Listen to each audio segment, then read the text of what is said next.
রাজনৈতিক চিন্তায় আমি স্বাধীন, আল্লাহর কসম তিনি আর মুসলিম থাকবেন না। দ্বিতীয় বিষয় হচ্ছে সৃষ্টিটা বিধান চলবে তা কে বলেছেন জেনে বলুন, আল্লাহ রাব্বুল আলামিন।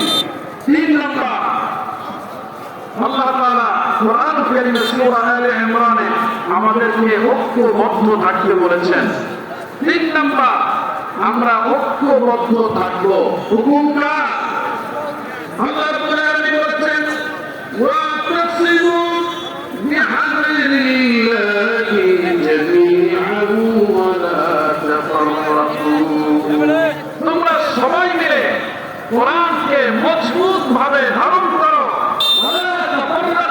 এবং তোমরা বিচ্ছিন্ন হয়ে যাবে না। হুকুম কার?